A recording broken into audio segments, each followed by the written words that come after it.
Welcome to T-Smack, home of the T-Smack. May I take your order?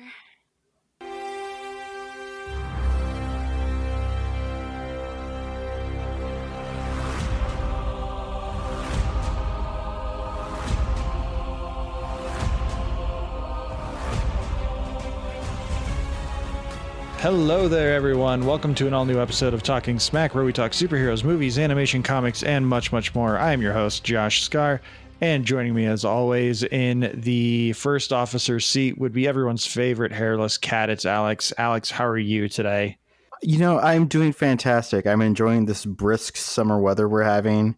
These nice rain showers coming through in early February. I'm excited. And, you know, is it February or is it February? I just need some clarification on this. Well, I do know that there is an old stop motion animation about like Groundhog's Day or something. I remember my sisters really hating it because the guy who sang Shapoopy in the original theatrical release of The Music Man was also the voice of the groundhog. And he sang a song where he pronounced it February. You know, I'm going to have to listen to that because I think I can hear February. I think I can hear that.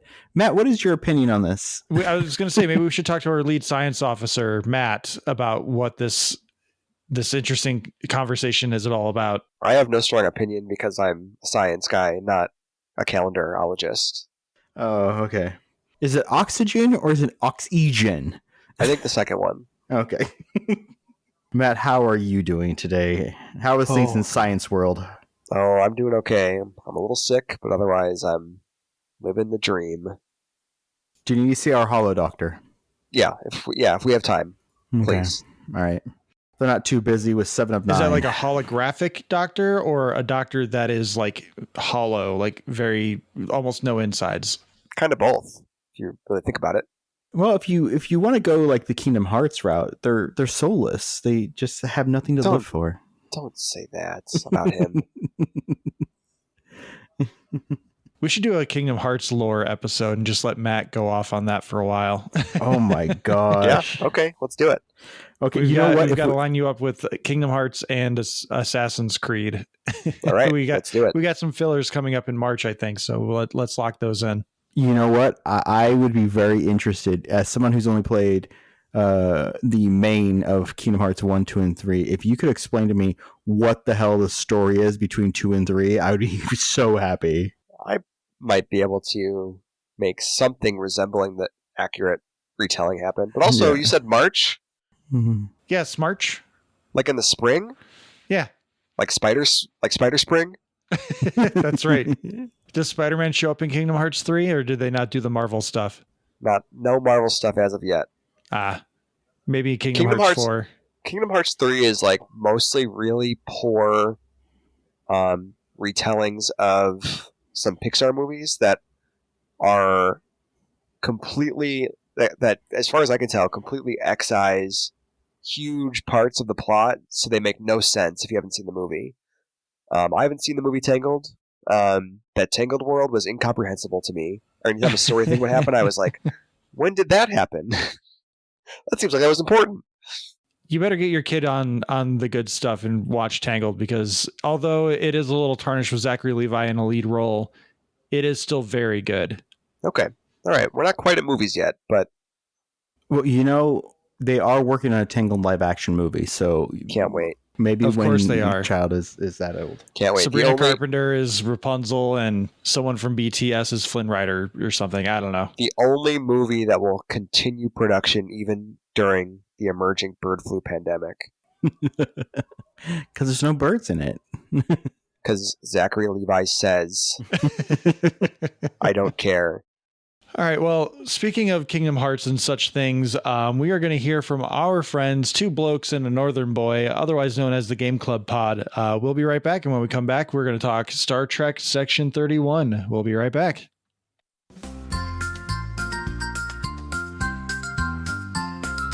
Welcome to my friendly Game Club, where everyone is welcome. The podcast where we share, we play, we run and sing. Well, we don't run, but we do sing. Hey, kids, are you looking for a new favourite fortnightly video game review podcast? Then boy howdy have we got the show for you. We take a different game every 2 weeks and we review them just like a book club. You can find us on all good podcasting platforms. And some of the sketchy ones too. Simply search for the Game Club podcast and join the club today. Man, you want to talk production values? I mean, that live studio audience they have every week is fantastic. Yeah, how they get the live studio audience in Tim's basement is interesting, but I don't want to reveal too many secrets for them. I worked for Wayne's World. So we're here to talk Star Trek Section 31. This movie came about in terms of us reviewing it on the podcast because I thought Matt loves Star Trek. I need an excuse to invite Matt back for a Not What You Doing episode. It's Star Trek. There's no way it could be that bad. Well, And should then we like? we're definitely going to go give you a minute to kind of give a backstory to this movie that was supposed to be a TV show that's a spinoff from a different show. Right. I'm going to give you a platform for that, but I just wanted to say we are doing this because I was trying to be nice to Matt and just trying, and also, you know, being a little selfish because I wanted to have Matt on the podcast as well. So My understanding Matt, is there was even- a hole in the schedule as well, and you were like, "Yeah, why not?" It just came out. it's on streaming. Why not? So Matt, even though this is your fault, I will shoulder the blame for you as a good friend, as Okay. your oldest friend. Okay. Let's dive into this because I did watch this as someone who has not seen Star Trek Discovery. I have no idea like really what's going on. I do think they did an okay job of setting the board of who these characters are. That was going to be one of my questions in terms of like, you know, as somebody who is relatively new to Star Trek and has not seen Discovery. I guess both of you guys. I know Alex, you're not as big of a Discovery guy. Do you feel like the movie gave you enough to get by with like who this character is? Like, I do think there's enough to get at least the characterization that's presented. I don't know that there's enough to really connect with her in any real sense, Sure. which I think that's more of a sense of converting this from a TV show into a movie, Right. which I'll get into more as we talk about like the middle part of the movie. But I was a little confused, not only by the opening quote, which again, we'll also talk about, but the movie does kind of open with like a Rebel Moon scene more than like anything else. It feels like it came straight out of Zack Snyder's Rebel Moon than it did a Star Trek anything. But let's talk Michelle Yeoh. Let's talk Philippa. Is it Georgiou? Georgiou, yeah. So Matt, give us a little bit of backstory on Star Trek Discovery, Michelle Yeoh's character showing up, and how it bled into what was supposed to be a TV show that became a movie. Yeah, so I'll do a quick recap. Long story short, Star Trek Discovery launches in, I want to say, 2017. And in the premiere episode, the big two-part pilot is Sonequa Martin Green's character, Michael Burnham, who's like the main character of the show. She is serving on a ship with her captain. She's a second in command to her captain, who is Philippa Georgiou, played by Michelle Yeoh. They have a very strong parental-mentor relationship, right? Through various shenanigans in the course of that opening episode, Philippa Georgiou dies. Michael Burnham feels responsible for it, feels guilty about it. That's a big thing for her story in that first season of the show. Through various shenanigans in that first season, the ship, the Discovery, ends up in what in Star Trek is called the Mirror Universe, basically the version of the world where everybody is evil, or like the Federation is evil at least. All the evil people have goatees and whatnot. Yeah, the very famous TOS episode where Spock has his goatee and stuff. You know, it's like a 3 or 4 episode arc. Throughout most of these episodes, you're hearing about this. You know, we're at the Terran Empire. There's a big badass emperor at the top of it. Lo and behold, it's the Mirror Universe version of Georgiou. It's like a big, oh no, brings up all kinds of weird feelings because it's an evil version of this person. She was our friend, but yeah. Yeah, and then also I have some feelings about her death. Anyway, through various shenanigans, Georgiou ends up back in the quote-unquote Prime Universe with the Discovery, and, you know, hopping between dimensions in Star Trek is not particularly easy most of the time, so it's like, it's a one-way trip. She's stuck here. So then, in Season 2 and throughout Season 3, she's sort of like a chaos agent, sort of. She's in Section 31 in the version they show in the show, and is kind of the morally ambiguous, leaning evil karate badass. Without getting into too much of the crazy story of those seasons, long story short, the end of Season 2 Discovery, they end up like 1,000 years in the future, like way beyond anything, basically far past the scope of the Star Trek timeline as it exists, right? Kind of as a way for them to like, oh, just people are mad that we're about the continuity stuff. We're separating ourselves from it. We're all the way over here. You don't have to worry about us if you don't want. Anyway, through a series of contrivances, Michelle Yeoh in the future, Georgiou rather, she can't deal with being in the future and also being from another universe. There's like a weird sickness happening. She's dying, so there's an episode where she kind of deals with her past shit and then goes through a time portal, a magic time portal, whatever, to parts unknown. And this episode airs in 2020, at the end of 2020, and the assumption being that there was an already announced spin-off with her name on it.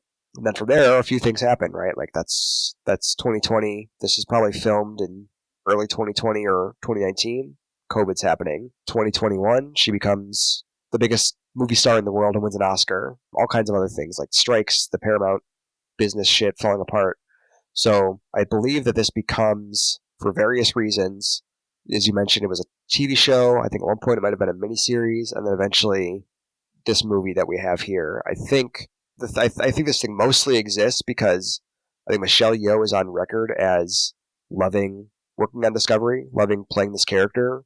So I think like there's probably some degree to which like Paramount could no longer afford her, but she's like doing them a solid. And it's like, well, I can't like commit to a 13 episode TV show anymore, especially one that might run for a few years, but I can do this movie probably on the cheap because I like you guys. That led to what we ended up with here, which is a very condensed and very obviously condensed version of a TV show script, or like script Bible, that is just like bare bones plot and intrigue, if you want to even call it that. I mean, let's just dive into it. Alex, going into this, I know you and I especially like look into reviews and everything, but like, what was your perspective coming into this movie with and or without the reviews? I've never particularly been a fan of Section 31 because it goes against Roddenberry's kind of like vision of Star Trek. Star Trek, at least in terms of the main Starfleet, it's a utopian society where there is no money, there is no kind of racism, and they strive to do the best thing possible. And everything is kind of based off of merit and good deeds. So I believe they were introduced maybe season 4 or 5 of DS9. Yep. And even then, they were doing only slightly nefarious things like having cloaking technology, because Roddenberry said that cloaking technology would be a cheat because then you're being nefarious and underhanded versus announcing you're there. That's a Vulcan thing. Yeah, I mean, a Romulan thing to use cloak and stuff like that. But they did play with it because Sisko, one of the I forget what the episode title is, gives this beautiful speech about how he did deceive the Romulans into joining the war through holographic technology that then was proven fake. And he orders the ship. Well, he didn't order the ship. I forgot the guy's name, but anyways, Garrett, thank you. Orders the ship destroyed. And instead of punishing Garrett, he gives this beautiful speech into the camera that he's making his log, and then orders it to be deleted because he can live with that to protect, the quadrant. He can live with this burden upon him. So and Section 31 shows up like once or twice, but they're never like truly underhanded. This version of Section 31, I don't even know what the hell their idea is. Like, I didn't get it at all. Like, is it like supposed to be like the CIA during the 60s? The kind CIA of. Now? Like, it's interesting because like on Deep Space Nine, like I think like you said, there's maybe 2 episodes where they show up, and part of the thing there, and this is a thing I think a lot of Star Trek fans, especially Star Trek fans who like came up with 90s stuff, I think that's a very common complaint you see a lot, because it's like in those DS9 episodes, it is Section 31 is represented by one guy. He is like ambiguously or not unambiguously a bad guy. Like he's an antagonist for one of our characters, and it is like unclear whether or not he even is, whether Section 31 is like even part of Starfleet. Like that's part of the thing, is like he's here saying, I am part of this organization that's like so secret you don't even know about it. And then every time they check in, like Cisco like tries checking in on it, and it's like nobody knows what the Section 31 is. So it's like, is this guy just, a rogue agent who like decided he was gonna start this thing, or is it actually a Black Ops thing that's sanctioned by Starfleet? It's left ambiguous. Yeah. And then as we come through now, one of the big things that the newer Star Trek stuff, I think and I think there's some references to it in Enterprise actually. Now that I'm thinking about it, some sideways references, not like as explicit, but there's like some suggestion that there's like a secret Black Ops thing with Starfleet, and then it's not. I think with the movie, I think Into Darkness is the first movie that's like referencing Section 31 as part of like Starfleet proper, and then Discovery especially, where it is sort of presented as kind of a space CIA, and that's like sort of one of the big criticisms. Is that what Peter Weller's character was supposed to be a part of in Into Darkness? I believe so, yeah. Oh, that would make sense, yeah.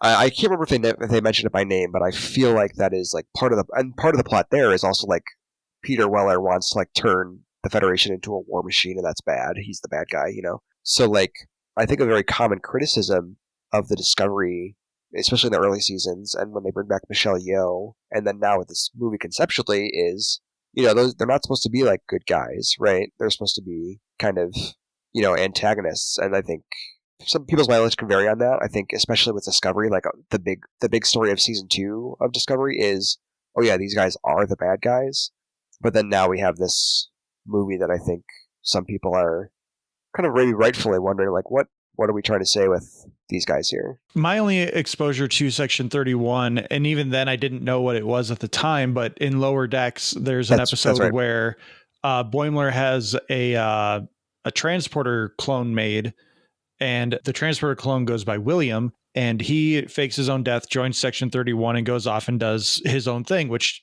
at the time it seemed more like it was just like off the books stuff. Like they didn't want anyone active knowing about like the dimensional rifts or the multiverse rifts that he was exploring by the time we get to season 5. Which, like, okay, understandable. You don't want to cause like a mass panic. But then we get to this movie, and it's almost like Section 31 is like the IMF from the Mission Impossible movies, but also a little bit the Suicide Squad. And the movie can't figure out what it wants it to be in that sense as well. Yeah, and I think like Star Trek, to the degree that there is a unifying vision behind where Star Trek is at right now, right? Like presumably there's somebody who is like managing the brand somewhere within Paramount. You would hope so, yeah. I think there's not necessarily a sense of like what Section 31 is, or maybe there's a conception that it's different in different time periods. I don't know, but because in Discovery Season 2, it's like fully that they are Black Ops, unaccountable, do whatever they want. They have their own ships, things like that. And then in Lower Decks, it is a little more of that, like, okay, you're going on an off the book secret mission more than you're going out to like, and that mission is not necessarily go do a coup on this planet or whatever, All right, so let's dive into the meat of this movie as we start, because I think I started watching before you guys did, and the very first thing that we see after all of the Star Trek logos and Paramount logos is the most confounding quote I have ever seen used in a movie. It's also taken out of context, which we discussed, which I want to bring up here. So the quote as it shows in the film is, "Fate who makes the sword, ellipse, does the forging in advance." This is from Greek philosopher, I don't know if I'm pronouncing this right, but Aeschylus. The full quote is, "The anvil of justice is planted firm, and fate who makes the sword does the forging in advance." I still have no idea what that means. The only thing I have been able to find is a Reddit post, I should say, that I don't even know when it was posted. I just saw it as like one of the top Google search results when I said, "What does this mean?" Basically, it's saying that the idea of the quote is that fate exists and you are forged in the way that your fate has been made. That's like the only thing I can find that has it make any kind of sense. So like the idea is that this Philippa Georgiou is the way she is because she needs to fulfill this mission for Section 31, essentially, is the point that I'm getting from any of this. It makes no sense otherwise, but it's a weird thing to start your movie with, especially when you're adding in an ellipse that isn't there. Yeah, it's like a weird thing where, and we talked a little about this off mic, where I don't think you need with what they're trying to say, like what I think is probably pretty close to what you're saying. I don't think you need the first part of that quote, but it's also very weird. Like as Alex pointed out originally, and as you just alluded to, it's half the quote. There's a weird ellipses that doesn't need to be there, but arguably there should be one at the front. So it's like I think it communicates itself, but it's also just weirdly poor grammar, and I don't understand like why that happens. If anything, Aeschylus needs to learn how to use a comma to help create inflection. And so yeah, that was weird. And then the movie goes into a really weird Mission Impossible style transition, which again is where I think like this movie tries to do a little bit Mission Impossible IMF stuff with also doing some Suicide Squad stuff with having a squad of just bad people who are also cannon fodder, but they don't have like chips in their neck to hold them accountable to stay in line with the mission. They're just psychopaths that they hope are people with a heart of gold at the same time. Yeah, so the basic structure of the movie is, or the plot of the movie rather, is Section 31 finds Georgiou where she's been running some kind of space nightclub, I guess since her time on Discovery, and recruits her for a mission to stop some big arms deal going down. Turns out this weapon is something connected to her time in the mirror universe, which should be impossible, so that's how she gets personally connected to it. And then they have to go, spins out of control, and they have to go stop this thing before it destroys half the galaxy or whatever. The pull is very obviously Guardians of the Galaxy, Suicide Squad, like you said, the comedy-tinged action movie with a bunch of misfits who are cracking wise and doing cool stunts. And the thing about that is, like, that's like a fine thing for a movie, and I think that's a thing that you can do in the Star Trek universe, right? Like, I think a light action movie in Star Trek is something you can do. But also, if you're it should probably be funny, and the action should probably be good. And I don't think that applies to either one of those things applies to this movie. And at the very least, you want likable characters, which also is not the case with this at all. I think the only likable character I encountered with this was, and I have the IMDb pulled up because I could not tell you anyone's name. Sam Richardson as Quasi. I think he's the only character that had like any kind of charisma that was any kind of likable. Well, and even then, I think my appreciation is more about Sam Richardson than it is like, the things that I know him from that I like him from, like Veep, and I think you should leave in Detroiters more than him in this movie, right? Like, then he's doing. There's he's a doing sense fine. of goodwill with his past work that you're willing to forgive a little bit. Yeah, and he's doing like fine work with what he's given, but I don't think he's given much. And I think that's true of like, there's no, I don't know exactly how this movie comes about in terms of like, if it is actually something that was intended to be the pilot of a TV show or what, or if they scrapped it and started over, but it really feels like the kind of thing that would be a 2-hour pilot for a series where, characters have the barest sketch of arcs. We're really just establishing who they are, and even then, sometimes not very well. And then we're setting them up to theoretically go off and have adventures together forever. Okay, so the movie starts with, as Josh said, a Rebel Moon beginning in which a young woman returns back from horrific circumstances, like, kind of like apparently just off the ship, kind of bleeding, kind of face messed up. Her family misses her. They make some soup, and it turns out they find that she was competing in the Hunger Games to be the next emperor of society. And the final task is to murder her entire family, right? Yeah. Now, she does so apparently being the only person who has successfully did that. The entire group teleports in, including like her lover. Yeah, like the one other person that she mentions she worked with, and like is very heavily implied throughout the movie that they have some kind of connection in that way to each other. Yeah, and said something like they were promising each other, we are two who have become one. But he did not succeed in killing his family. He can do it, so therefore he is forever bound to her as some kind of like servant To which then she grabs a blade that's superheated, scars his face. That's how it ends. And then it turns out that's Michelle Yeoh's backstory. Now, I do have a very important question that I only peripherally know. I didn't know during watching it because I didn't watch much of Discovery. But after researching it, so this is the Mirror Universe version. Yeah. They mention how no one can trust her, even at the very end where they're the ragtag group of people all together, that they're like, you're not going to poison us, right? Why are we only supporting this character because it's Michelle Yeoh? Because reading their backstory, she's Hitler. Yeah, here's the thing about that. Like, something that you have to kind of whistle. I think what happens with Discovery is they kill off Michelle Yeoh and like immediately regret it, right? So then they find a way to bring her back, and then they're like, "Oh, but we don't want to let her go." So they want her to continue to be a presence in the show, right? So then they have to. It is something the show. She's on the first 3 seasons of Discovery's 5, and it is something that is always sort of at tension with Michelle Yeoh, and it's like never really fully resolved. And part of it is because like I think there's an understanding, a recognition that it is not really possible. Like if you really lay out the things that she is like implied to have done in that first arc where she's like the Emperor of the Mirror Universe, it's impossible for her to like be a truly redeemable character, right?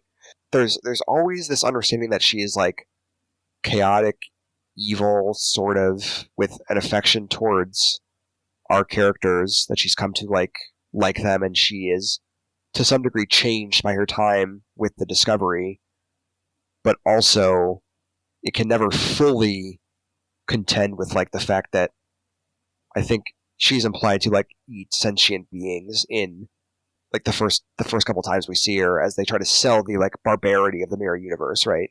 So it's like this weird tension that they never quite bridge the gap on. And in her introduction, when they try to do the Mission Impossible style, which is really funny because I actually rewatched Mission Impossible 1 this week. And so her clocking all of the Section 31 people in her bar while she's eating eyeballs, literally eating eyeballs with skewers, is such Ethan Hunt during the before IMF is trying to bring him in. He's like, wait a second. He's seriously like, okay, we're going to go around. Okay, 12 o'clock, these 2 people, 9 o'clock, these 2 people. And they're bringing them all. And she clocks them all. And I'm like, okay, cool. That is a cool showing of it. You know, I mean, it's been done before, but they do that in the first Bourne movie, where he's talking about where after he escapes, Sasha's picked up by his girlfriend. When they're in the bar, he's like, okay, cool. This person I beat up, and if I want a gun, I can go. You know, so they do that. It's a known trope. It's perfectly fine. Yeah. But if it wasn't Michelle Yeoh, from everything they say about the character and everything I've read in the wiki, she's a monster. But we kind of dig her, you know. Yeah. And so is it? So I get wanting to bring her back. I just don't get why they would give her such an unappealing backstory that causes the audience to want to root for her when intellectually we know we shouldn't, you know? Yeah. And I think that's a thing that is like, I'm on record as like at least appreciating Discovery. And I think Michelle Yeoh is great during her time in Discovery, but it is, like I said, it's a tension that the show never really grapples with, because I think you can't, because I think like at some point that character would have to say, yeah, you like probably murdered tens of thousands or hundreds of thousands of people at least, you know? Like, so it's just like a thing that it's all because of Michelle Yeoh, like you said, because they appreciate her and they love her and they know that she's like cool. And I think that they do okay at like selling a couple of the relationships in terms of like the show, but I never understand on that show why like Joe Blow, like on the engineering deck of Discovery, should be cool that there's a assassin emperor walking around, you know? Yeah, because according to Memory Alpha fandom, you know, which is, I mean, she is responsible for rendering Kronos uninhabitable, subjugated the Betazoids, wiped out Mitaka 3, which was a pre-warp technology, so you're killing innocent people who don't even know about the universe. Bombarded the Taliosians for trying to deceive her with psychic illusions to not be captured and destroyed by her, so she killed them all. is extremely xenophobic and has conquered the Vulcans, the Klingons, and the Andorians. Yeah, I'm not sure we should be cheering for. But that being said, it's Michelle Yeoh, so it's forgivable. Right, yeah. Because even a few of those fight scenes were weirdly choreographed. Yeah, I think it's tough, man, because I am, in terms of like what this movie is, I feel like I can see the pieces for like a fun 90 minutes, right? Where like you have Michelle Yeoh, she's one of the the best action stars alive. You've got this theoretically interesting cast. You've got if you have 7 to 12 episodes of a TV series, you can make them interesting. Well, yeah, possibly. But like that's the thing, is like the pieces are there, but it just nothing kind of clicks with it, right? Where like you should have at least cool action, and I don't think there's a single like solid, like really good action set piece in this movie. So I will say the graphics look fantastic. Like the traveling through space look great. The suits look great. Most of the environments look great. Great, other than the fire swamp from Princess Bride, which I didn't quite understand what that world was. That was weird. But we're going through the list of the the rogues gallery, or whatever, some kind of Suicide Squad. We have Alok, who is from the 20th century. I still don't quite know how he is in the 23rd. He's an augment who he's a robot. No, that's not what that means. Augment is a robot. Come on. No. Augment is like Khan from Wrath of Khan. So so Hispanic guy that turns white. Yeah. So I think the idea there is, if in Space Seed, the original Khan episode, all those guys have been frozen in like suspended animation since the 20th century, right? So I think the idea is that he was one of those, sort of against his will, and then kind of woke up and is now just like around. So he's one of, in theory, Khan's people from the eugenics war who's in the space pods. Yeah, possibly. I think if I'm remembering the exposition scene right, he is like someone who was made an augment by one of Khan's augments. So it's like he is sort of a second order one. He's like Khan's like his grandfather. Okay, that way. I think is the idea. We have a quasi. Also, one thing before we move on, I think this guy he's been on other stuff. Mm-hmm. It seems so clear to me that they really were hoping to get Common. I can see that. When they couldn't get him, they just made this guy look and act like as much Common. I can see that. I very can heavily. so see that. Yeah. I've not seen anything else, but I was like, that guy just he's giving Common vibes. Do you not return your calls or what? Then we have Quasi, who's a chameleon. Is that the same person who has the problem making decisions? Yeah. Okay.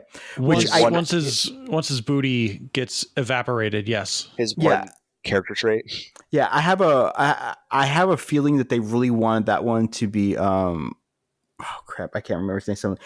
I'm moving so slowly you can't see me. Drax. Oh, Drax. Because they gave him like one personality trait that's supposed to be funny, and everyone gives him shit for it. Yeah. That he has way too many decisions. He gets stuck in loops with decision paralysis, and they specifically say sometimes. Right. But that's literally every scene. And it's also very weird that you like establish this guy who is a shapeshifter, mm-hmm. and it happens 3 times in the movie, and one of them is an imaginary one. Yeah, and one of them it does not actually happen. Yeah, and one of them's at the end as a joke. Yeah, at the back at the bar. We have Zep, the not Klingon. No, wait. Yes, Xenon is Zep is the not Klingon. No, oh no, I see what you're saying. Klingon. Yeah. No, wait. No, sorry. No, he's in the mech suit. You're right. Yeah, Zep, he's the robot guy. Yeah, he's a robot. He's a guy who's in a mech suit, but apparently it's mech-exist to comment on it, because they made it try to seem like he was offended anytime they didn't refer to the suit or him as the suit. it was very odd. I They wasn't wanted sure it if to be like a Venom sort of thing, I think, where the suit is me, I am the suit, or Iron Man even, where like we are indistinguishable from each other.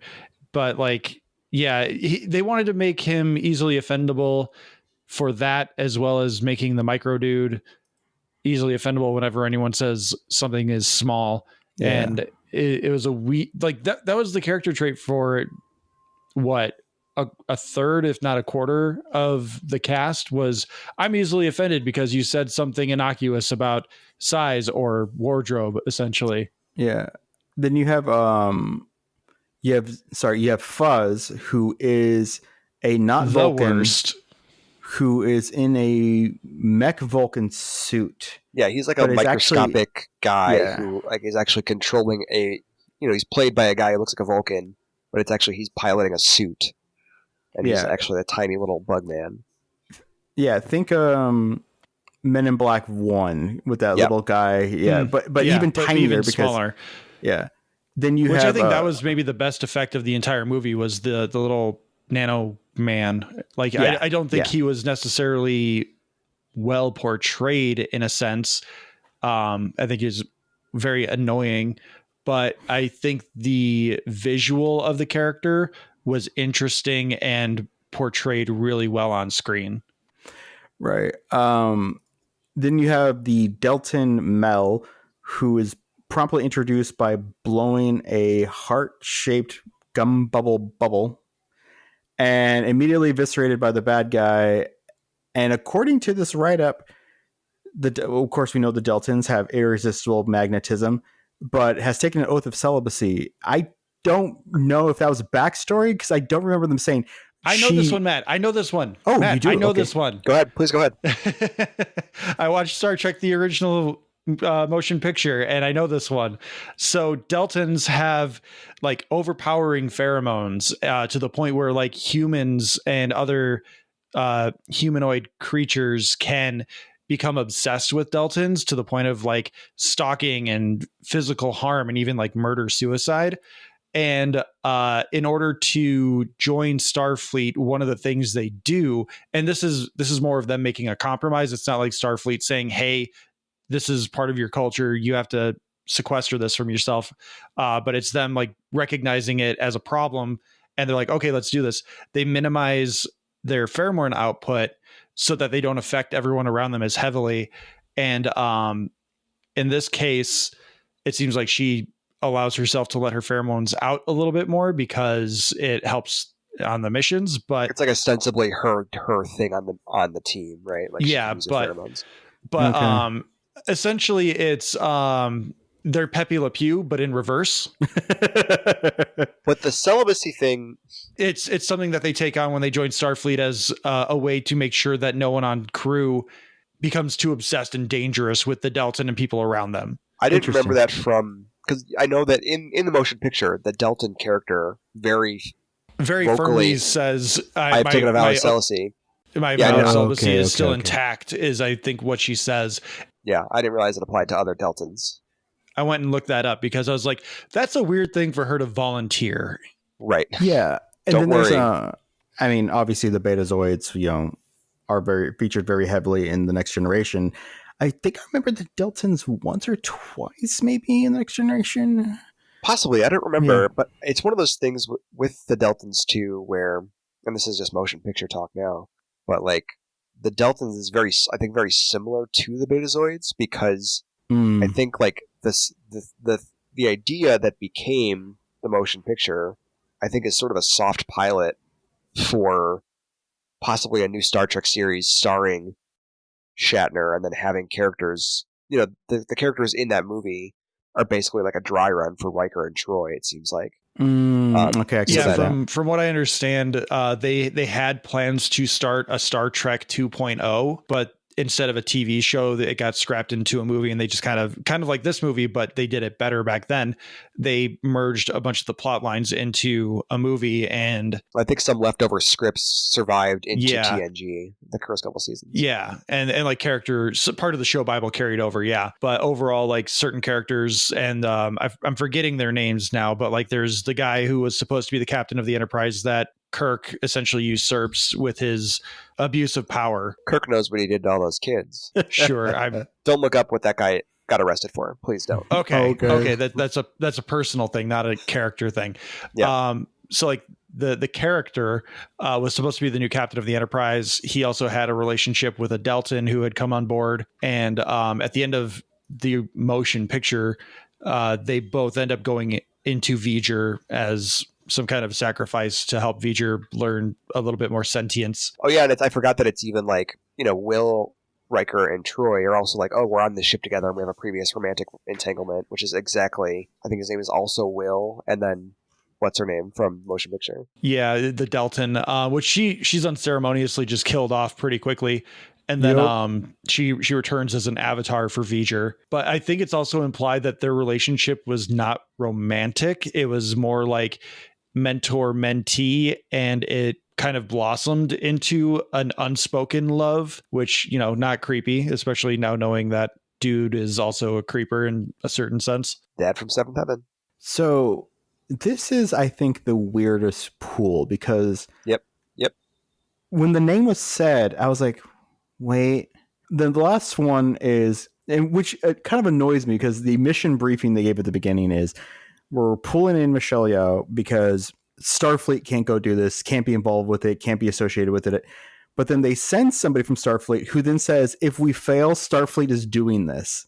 Right. And they chose Rachel Garrett, which Rachel Garrett was featured as the captain of the Enterprise C a few times in Next Generation, I think once or twice in Deep Space Nine. She was in the episode Yesterday's Enterprise. Yes. Which is the episode where the Enterprise, so TNG is about the Enterprise D, right? Mm-hmm. This is mostly for Josh's benefit. And anyone listening who is in the same place as me. But I appreciate this like encyclopedic knowledge where the names of the episodes. This is a very famous episode. And it's a great episode. It's an episode where basically through time shenanigans, the Enterprise C, which was like lost in a battle 50 years before, appears, right? And then part of the episode is because the Enterprise C fell out of time at a period where it was supposed to like being lost in battle was a big pivotal moment for history. So it's sort of like the present of our characters have changed because that didn't happen because it was removed from time, right? But they don't know it. They're just like, oh, this is just the world we live in. So like that's the episode where they bring back Tasha Yar, who like never died in this version of the timeline. Anyway, all that is to say, Rachel Garrett is the captain of the Enterprise, and part of the thing is like, are we going to go back? We know we're going into our certain doom, but also is it possible that this is a thing that has to happen? Things like that. Sort of like Pike in Strange New Worlds. Kinda. It's kind of like that in Microcosm, where but it's also I also don't remember exactly if they know, because part of the thing is that nobody knows that this is supposed to happen, right? Because they're versions of the characters for whom that never happened. So it's like I think Picard is like, oh, there's a war going on because that's one of the things that's changed. If you stay here, you can help us with the war. And she's like, no, we got to go back and save those people, or even if we die. Anyway, great episode. Check it out. I appreciate it. I thought it was a weird pull, but it kind of worked. I like the actor. Yeah. It is extremely weird, and this is the thing where none of these characters really have an arc, or like much more than like a one-line characterization. Where like in the back half of the movie, it sort of just becomes this lady really likes chaos, kind of out of nowhere. I wanted to ask about that because nothing like that from that episode. So I wanted to ask about that because there's a point early on when Michelle Yeoh is like sizing up the crew, and she looks at they just call her Starfleet. What is her name? Rachel Garrett. Rachel Garrett. Mm-hmm. The only reason I remember that is because Alex literally just said it. So she's like, she walks up to Rachel Garrett and she sees her, and Michelle Yeoh is like, you're from Starfleet. You like order, but you like a little bit of chaos, don't you? And she kind of takes offense to that. But then this is where it's very obvious that there's supposed to be like an arc where Michelle Yeoh is peeling back the onion that is Rachel Garrett, where she's like trying to hide behind this facade of, I follow the rules. I'm going to be a captain. I'm going to follow the rules of Starfleet. And then by the end of the movie, she's like, this is where I don't buy what Michelle Yeoh was characterizing her as, because there's a point towards the climax of the film where Michelle Yeoh is like, embrace the chaos, and she's like self-assuring herself that if she goes into the chaos, it'll be fine. Like not in the sense of like, I love chaos, this is actually what I love to do, this is the thing that I meant to do. It's like, okay, let's break the rules. She's like hyperventilating because it's like Annie from Community. Like when she's breaking the rules, when she's doing something she knows she shouldn't, she like panics and she's doing it. And that's what it felt like a little bit with this case, where she's like, okay, let's find something to create chaos and see what happens, because it's not in the rule book. And it felt weird that they're like, this girl loves chaos, and she's like, okay, let's try this thing. Like, that's not chaos. And then I think when she like comes up with her big plan, right, which is to like blow up the garbage or whatever, there's like a thing where she's going through the scow and she's like literally going chaos, chaos, chaos, chaos, chaos, chaos, chaos. And I'm like, is this supposed to be making me laugh? Because yeah, it's like she's self-assuring herself that she's being chaotic, but it's not done in a way that's chaotic. It's just manic. And lest we forget that that scene started with Michelle Yeoh encouraging her, because Rachel Garrett says, and I quote, "Chaos is my friend with benefits." Yep. To which Michelle Yeoh replies back, "Then go get messy." Yep. That line is delivered in such a weird way that it's like she's trying to convince herself of this thing, not that she's saying like, hell yeah, I love chaos. Yeah, I don't know. It's just like I'm not necessarily saying like, oh, they should never say that kind of thing in Star Trek, but I am like, again, I come back to the thing where if you want to, I'm down with the idea of like the quippy, bantery, jokey cast doing action stuff, but none of it is funny at all. Like the thing that sticks out of my mind is the time where and none like, of it is banter. Yeah, the thing that sticks out of my mind the most, I think the most emblematic one is once Michelle Yeoh, or what I keep calling her that, once Georgiou has figured out what the actual stakes are, what the weapon is, and she relays that to her crew. It's this big, galaxy-killing weapon called the Godsend, right? And there is a sequence where we spend at least a full minute debating whether or not she said the thing she obviously just said, right? Where someone's like, the big dumb robot guy is like, did you say Godsend or God's End? It has the cadence of a joke. It is not funny. Quasi's like, you said the same thing, and then he's like, oh wait, no, I hear it. God's End, God's End. And it's like, this is where you would say, like, did Robert Eggers direct this thing? Because he said he doesn't know how to do comedy, and clearly this is not landing. Yeah, like I said, it has the cadence of a joke, but I'm like, I don't use the word cringe very often, but I am like sitting there on the couch like, what are we doing here? When Sam Richardson can't sell a joke, you know that joke is no good. Yep. One of the other things I think that they were trying to be funny with is when they begin to... Okay, the reason why we're not talking about the plot, there really is no plot. They recruit them. Obvious bad guy is obvious. They kill bad off a few guy people because, pretty of quickly. course, and the God's End gets captured by her former lover. That's no the big surprise twist, yeah. there. There's a mole in the group. Yeah, there's a mole in the group. We all know who the mole is almost immediately. I wanted to ask about the mole real quick. So in my mind, even though she was vaporized in front of our eyes, I was like, it's either the micro guy or somehow the Deltan is around. Like maybe the gun they used was not a gun. Maybe it was some kind of weird transporter, and they just like made everyone think they shot her. Because the only thing that I could think of at the moment was either micro guy is going about his business being micro guy, or the Deltan is like manipulating them and basically moving around invisibly by using her pheromones, which obviously the obvious answer is the obvious answer. It's the micro guy. Did you guys fall for any of it, or am I the only one, since I'm not as exposed to this sort of Trekkiness? The one thing I will say is the way that it works is they figure out pretty quickly, like you said, that there's a traitor, and then they do a couple of quick red herrings in a row, where first it like seems very obvious because he has vanished that it is the big robot guy. They're trying to track him down, and they find him, but he's dead. So it's like, oh, it's not him. At that point, they start to suggest that maybe it's Garrett. and I'm like, oh, okay, that's the point for like a brief moment where I'm like, oh, are they gonna like do another rug pull and reveal this is actually like the Garrett from the Mirror Universe, because we've already established that like Mirror Universe stuff has crossed into our universe.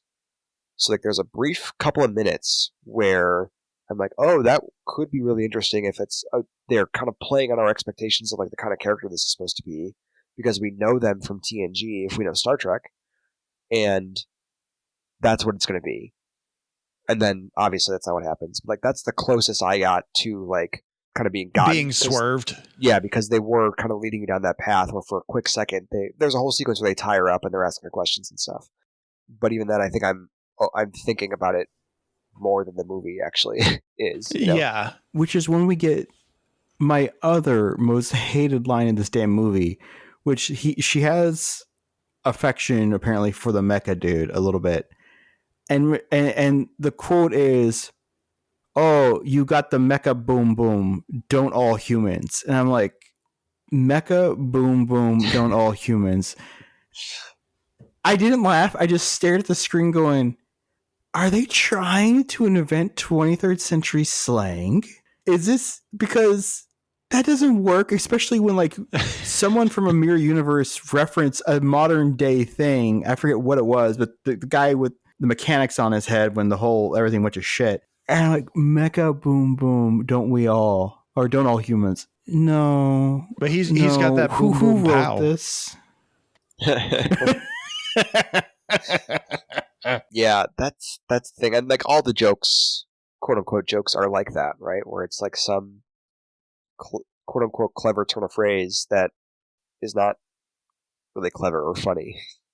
Which again, maybe if we have time for these characters to breathe and grow a little bit, or spend a little bit more time with them, like maybe if this was again maybe a 4 to maybe more like a 5 to like 7 episode miniseries or just series, maybe some of this stuff grows and lands because you get a little more connected with the characters. But it's especially the middle of the movie when we're on the weird fire explosion planet, which do they ever name it, or like I might have like stroked out for a minute when they got there, because like I do not remember them getting there and being like, well, we're stuck here now. I was like, wait, what happened here? So I think the idea is, if I'm remembering right, the idea is that the way they get there is when Not Common pulls a gun on her, right? Like after the first big fight, and she recognizes the weapon, Common like captures her. Oh, that's right. And then when she wakes up, she is in this safe house, and the implication is they've gotten there, and their ship is there. And at some point, the way they figure out that they have a mole is the ship is destroyed.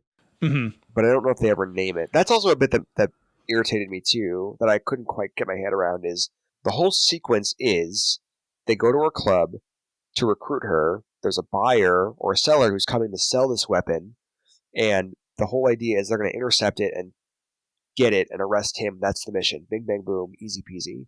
The actual bad guy shows up, who ends up being, like Alex said before, her servant, lover guy from the Mirror Universe. They have a big fight. He gets away with the weapon. It comes out of its case, and she sees it.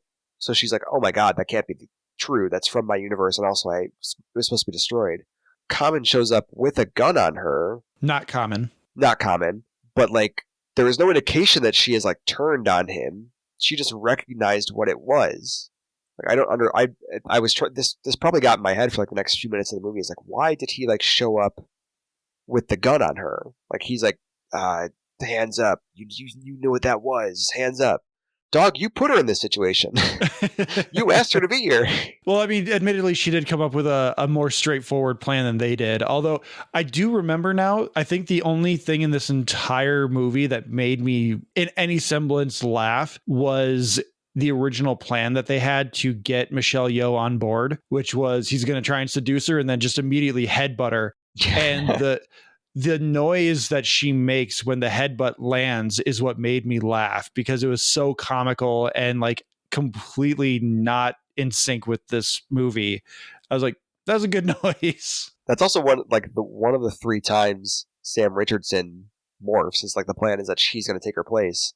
So like the first time we see it happen is also not real. Does not actually happen. 2 of the like 3 or 4 times we see him morph, 2 of them are into Michelle Yeoh. Well, the first time, if I'm trying to remember that right, the first time is into Michelle Yeoh in the outlining of the plan, aka not actually happening, because that plan does not happen.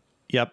The second time is when Not Common gets knocked off the elevator thing they're fighting on after the traitor is revealed, and Sam Richardson jumps off and becomes like a spider web or something and catches him.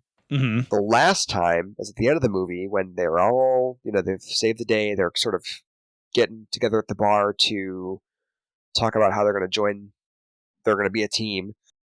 He shows up as some kind of Suicide Squad. Yeah, he shows up as Not Common, and Michelle Yeoh is like, I can tell you're a weird little nervous freak, so show yourself instead of the sexy Not Common. And then he's like, oh yeah, it's just me, Sam Richardson. The only times that happens in the movie where like that's supposed to be his thing. He's a shapeshifter. You would think infiltration would be his thing, but no, it's calculations. I really want to talk about the middle of the movie where we get the traitor reveal, because you can tell that was supposed to be like a significant portion of the season. Like that was like the cheapest set, probably easily replicated and like shifted around to make it look like a slightly different terrain. And that's the season. That's the part of the season where there's supposed to be this intrigue and like maybe one person gets killed off per week, where now in this case, we have to kill off 2 people in pretty quick succession and then defect a third and make our team just like 4 people that started off as like 7 or 8 people. It moved across so quickly, but it was impossible to make it feel coherent or even interesting because you have no time to connect with these characters and there's like no real intrigue, because it's like either the Deltan is still lingering around somehow, or it's the mole person, or in Matt's case, maybe there's another mirror person that's infiltrated somehow. But like there's no real intrigue because it's like it can only be 1 or 2 things. It can't be, even though we've established a couple of things where like we have a shapeshifter and we have a seemingly by the books Starfleet person, or we have a micro person that no one can see. So if they ever decide to just up and leave their robot, we will never know, other than a weird tell. I think the thing that they're banking on is like, it is, because it ends up being the weird little flea guy who's flying around a robot. It is not until the reveal that you're to understand the robot can move autonomously, right? So the idea, I think, is if this guy is moving around, he's in there. But then the big twist is, oh, this thing has an autopilot. So I could have been somewhere else. Yeah, and the only way you can tell is through the fact that he's no longer speaking with an annoying, vaguely Scottish accent. I don't know. The overacting was so bad with that character. And then he just stopped talking, essentially. He really, really wanted this to be his audition reel for the Joker. He's got the smile. Oh, no, he does. And his laugh is just amusing enough to not be overly annoying. But the character's annoying as hell. So speaking of that autopilot, that is a good reveal in the middle where he takes off and his autopilot is kind of like fighting them briefly for him to kind of get away. But they completely undercut that and remove all tension from the end of the movie, because obviously Georgia has to fight her ex-lover with the fate of the universe, the mirror universe. Yeah, the stakes are that he has found a way to like there's like a portal that will open when a certain like condition is met. 2 ion storms converge. Yeah, so then he's going to go back and like bring the mirror, the Terran Empire back through to conquer our universe. Go ahead. Sorry, go ahead. Right, and apparently this happens quite frequently because other people have escaped from it. But in order to keep busy Not Common, they have Fuzz fight him. Fizz? Thank you. It's a stupid name. Fight him, but they show well before the fight starts, he gets away by exiting the mouth and flying away, saying his catchphrase, which is "small things survive large explosions," which we hear 20 frickin' times. And so in the middle of the fight, the Android reveals, "Oh, I've been on autopilot this whole time." But we saw that. Yeah. We know that. We saw that. He finds that out, but there's no tension to that part of the fight at all because we already It doesn't mean because anything it doesn't to- matter. Not common. No, And the whole yeah, and it it's doesn't all a mean way anything. to because Sam Richardson and Garrett are back on the ship, so the little bug man is Right. going after them. That's how they are involved in the last fight. But that doesn't have anything to do with what Comet is doing. He's still fighting this guy. No, because even then we already know the ending, which is he's going to kill him, Right. to kill the android or whatever. The only way that would have actually had tension or something like that is if he had been defeated by the autopilot. But there's no tension to it because they're like, oh yeah, they're fighting. He's eventually going to win. Wow, they keep cutting back to this a lot. This is useless. Not very good fights either, which is like it's such a shame because once again you have Michelle Yeoh, who's like the best action star, one of the best action stars in the world, and none of the fights that she's in are like particularly interesting to watch.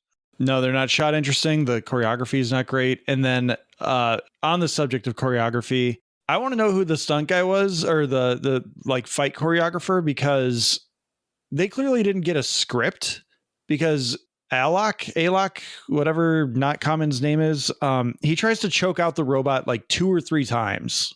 And unless there's something in the movie that we weird. didn't hear where it still runs on some kind of oxygen and it only breathes through its mouth or through its windpipe, what the hell are you doing? Like, I understand he's fighting a little bit on instinct, but that's a weird move. That's where its off button is, like how Riker can like walk up to Data and just like punch him in the side and he turns off. Sure, the side and the windpipe are the same thing, I guess. Yeah. Not all androids are created equal. But is he an android because he's a mech too, essentially? Even more to my point, he's a different kind of machine. He Yeah. doesn't have all his buttons in the same place. Yeah, so like Alex said, Micro Guy makes a point that he can't be hurt in an explosion, but then we're led to believe that he dies in a big explosion in the vacuum of space also. Like, I don't know how space works, but can microorganisms survive in the vacuum of space? I know he's got his own little like spaceship that he flies around in too, but I suspect like Seems- it's more of that he's in his weird little pod that he flies around in. But I guess some organisms can survive in space. Some, tardigrades and stuff. Also a big thing yeah. in Star Trek Discovery. Actually, now that I'm thinking about it. yeah. So like my last note on the movie is they allude to Nano Guy not being dead. So like I don't know what the point was of making the explosion now after that either, because they need to stop the ship from blowing them up. So they created an explosion in between them. He has something he's using to try and like ram them. Is that right? And they're trying to stop that. They're using proton torpedoes, aren't they? Or photon torpedoes? They're just using regular like Star Trek weaponry. So what does he fly off to do? Is he like, because he leaves to go take care of them, right? I think the implication is he's just going to like infect one of them and somehow force them to kill each other. I think that's the implication, but I don't think they say anything to that effect. I got the impression that he was somehow on something that was trying to like ram the ship, but I don't, it's such a haze in my memory that I can't say. It's such a nonsensical sequence. Like the Michelle Yeoh versus San fight makes sense, like in the context of everything, but everything else, like the amount of motivation and everything towards all that, like there's practically none. Everyone's just like, this is what my character says, therefore it is being done. I have a question. I want you both to decide the over or the under. Jamie Lee Curtis was paid over or under $2 million for that horrible cameo. I think this is probably very similar to Michelle Yeoh, and I don't know for sure this is what Michelle Yeoh did. I suspect. I think she is doing a favor for her good friend Michelle Yeoh, and probably getting paid significantly less than she probably could ask for, which I think Michelle Yeoh is also doing for her friends at Paramount and Star Trek. That's my guess. So I guess I would say under. I would say even. I would say she got exactly $2 million for that appearance. I mean, if that prosthetic is actually applied for what she's doing, that's like probably 2, maybe 3 hours of prosthetic work that she has to sit through. I guess So that's I think true. $2 million would be fair. It's not just hers. They put her in some makeup. Yeah, you're right. You might be right. I can't believe we have a Star Trek movie that ends with a "Yo Mama" joke. That whole thing is like that whole like last little bit was like painful for me. Like because that is, and by that I mean like because they're sitting around like I guess we're gonna be a team going forward, and they're like joking about well maybe I'll kill y'all in your sleep, or oh yeah maybe you'll eat us, and I'm just like, this is not funny. I don't want to be around these guys anymore. This isn't witty banter. Please make it stop. The last thing I wanted to talk about, which this is kind of being stolen from from Superheroes podcast. I shared with you the Instagram of the video, but it's such a bizarre thing that these video interludes do. But after they escape the explosion from the device, I forget what they even call it. The God's End. There's a moment after that explodes where there's a caption that pops up and it says 3 of your Earth weeks later. And it's like, am I playing a video game right now? Like, what is happening here that you need to specify my 3 weeks? Like, that's any different from like Matt or Alex's 3 weeks? Like, what is it that you have? Why do you have to say your 3 weeks later? Like, why can't you just say 3 Earth weeks later? Yeah, it's just a weird way to say it. It's a very silly way to do that. That is like too cute by half. I think that's one of the things that kind of bled out of the TV script. Like that's the only thing that I can think of is that there's supposed to be some weird metatextual thing where the viewer is also involved with this adventure in a way. And I don't know how that works because there's also like when the Section 31 transmission starts, when we're getting the debrief on Philippa Georgiou before we go into the club, that felt like a pre-roll for a theme park attraction.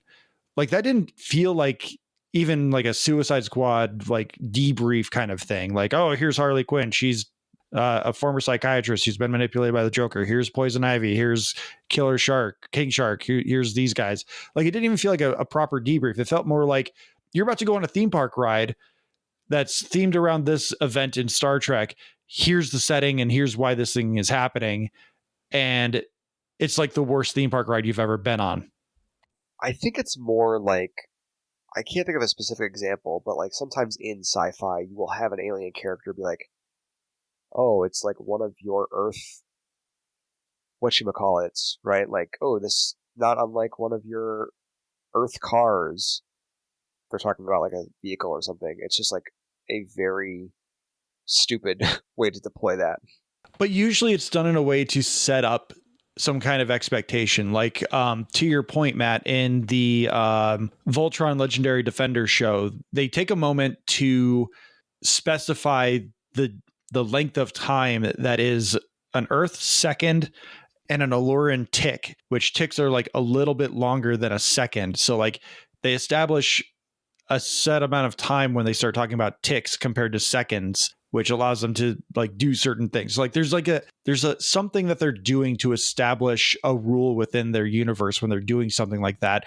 Where in this case, I don't know what they're trying to establish other than, hey, there's been a time jump and now everyone's like healthy and fit and ready for action again. Yeah, I really think they're just trying to be cute. Because like I think most of the time, that kind of thing does not get that level of differentiation, right? Like I think if Spock said that in TOS or something, it would not be like compared to a Vulcan minute or whatever. Which is not to like, yeah, I'm not trying to say you're wrong or anything. I think they're probably just really trying to be super cute and winky and just like totally, because it has nothing to do with anything, like you're alluding to, in terms of like any of the characters, it just has no bearing. It's just like we're being cute, but it's not cute. It doesn't have anything to do with anything. Yeah, it's a weird mishmash of a movie that I think I can see where some of the TV stitchings are showing. And I think that gives me a little bit of a leeway and a benefit of the doubt to the movie in terms of its production and what the final product is, because I walked away from this going, I've seen worse. It is by far not the worst thing I've ever seen. Would I recommend it to anyone to watch? No, but I think I would rather watch this again than maybe say 2016, 2017, whatever it was, the 2016 or 2017 Suicide Squad. Yeah, and I think you could probably make a case that this is not even the worst Star Trek movie. Like if you really wanted to, I don't know if I would make that case too aggressively, but there are a couple of them that are great. I don't know that I'd watch any of them, or I don't know that I'd watch this over any of them. But It's a Star Trek movie that ends with a "your mama" joke. I can't. I can't. Well, I'll put it this way. I can't. I don't know that I would say like, I'm not. I'm going off the cuff here. I'm not like put a lot of thought into this. I don't know that I would necessarily for sure say Star Trek Nemesis, for example, is better than this. However, I would probably that's a good watch point. Star Trek Nemesis over this again, right? Because if nothing else, that is a movie that stars the TNG cast, aka I already have a level of appreciation for those characters, which I don't here. And I think it's more competently made. Like there's no bad fight scenes or jokes, right? There's intentionality behind that one. Yeah, and it's a thing. I really suspect, like if this had been a series, I suspect this would just be the pilot. I don't know that if this was written as a pilot and then adapted into a movie, or if it's like you were saying where they had a whole season and then they kind of mishmash it together. But this is the kind of thing that feels like this is the first mission that they go off on, and then now they're a team, and they're gonna Georgiou's club is the base of operations, and they're gonna zip out from there and stuff. But who knows? Because I think the first 2 episodes probably end with that fight sequence with who we end up knowing to become San and the Deltan being killed. I think that's the hook to the end of like the first 2 episodes, which Maybe. would probably be an extended pilot, because you take that first episode, get everyone to know the team. The second episode, you kind of build a little bit of rapport, and then you kill off a character. And then you're like, oh, there's stakes. Yeah. And I like that person. They were pretty, whatever. Like, and that was basically her only character trait in her death was, oh, the pretty one died. Oh no. yeah, and it's hard to say because we don't have a ton of information about the exact. We know there was a TV show. We don't know how far it got into like production or like writing before Michelle Yeoh went off and won an Oscar, right? So it's like this has been in development hell for Yeah. forever. And I think they were probably in it enough that the money that they had sunk into it, they're like, we might as well just keep going. possibly, and that's very possible. And this is the thing I think mostly exists because Michelle Yeoh really wanted to do it. Mhm. No matter what, because she really is on record of loving her time on Discovery and really wanting to hang out and play in Star Trek. I think this is, unfortunately, probably her last shot because I think based on the way this movie has been reviewed and the way it's been received, I don't think that it's going to get another one. Oh, that's sad. I like Michelle Yeoh. Even though we have said pretty much as much, we do need to give the Talking Smack rating. I do think this is a pass. Definitely not a must see. But again, I think it's far from the worst thing I've ever seen. Yep. Yeah, and I think of all of us, both between in terms of what I've seen and like the kinds of stuff I can accept, I'm pretty forgiving of most of the new era of Star Trek. I think much of it is quite good, but there's some of it that is maybe more middling. I don't know if this is the worst thing that they have done since they came back, but it is. It's definitely still like, not the thing you would introduce a friend to who It's has never seen absolutely- Star Trek. yeah, if it is not the worst, it is like neck and neck with something else. Probably a lot of Picard. And yeah, like you said, absolutely not. something that I Yeah. would say, oh, you want to watch Star Trek? Here, let's Lower watch this. Decks. Yeah, Yeah. We still have Lower and Decks. Strange New Worlds, in and a Prodigy. sense. I'm telling you guys, That's Prodigy true. rules. That's moved over to Netflix, hasn't it? It's on Netflix now because it was a victim of the thing that everybody did in 2022, where shows just got nuked off of platforms. And then they basically had a season that was already done when they did that, and Netflix was like, "We'll just finish it and put it on." So there's 2 seasons on Netflix. All right. Well, Matt, I think this is a Matt heavy episode, so we're going to let Alex let everyone know about the Discord. Yes, sorry, I can't let me shut the fuck up about Star Trek. It's Star Trek. We knew this was going to be a Matt heavy episode, but I think that's why we did this, is because we knew you would fill everyone in on like the backstory of everything at the very least. I didn't even get into how some of the weirdness it gets to. Anyway, go ahead, Alex. Our Discord is at the link below. It's tsmackpod@gmail.com. It's where we can chat.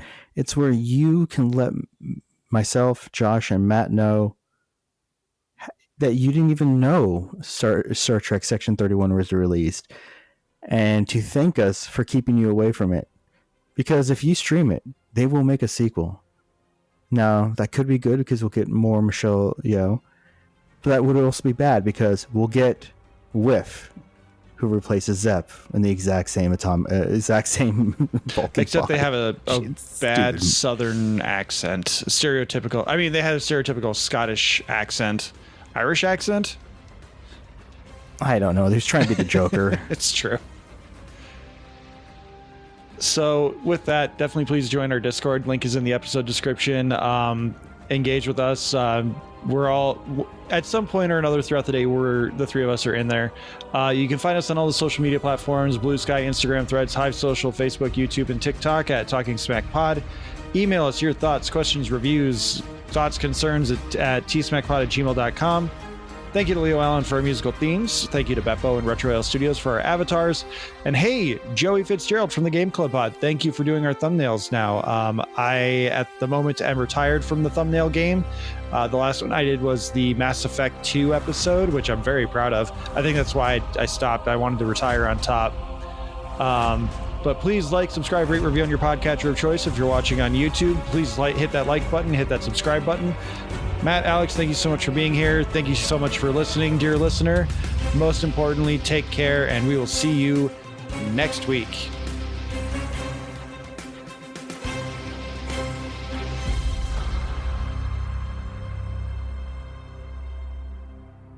Watch Star Trek? Who loves T-Smack? I love T-Smack. Is it true? Mm-hmm. I do. Ooh. I mean, to be fair, I do want to do the mecha boom boom. He's got that boom, boom, boom.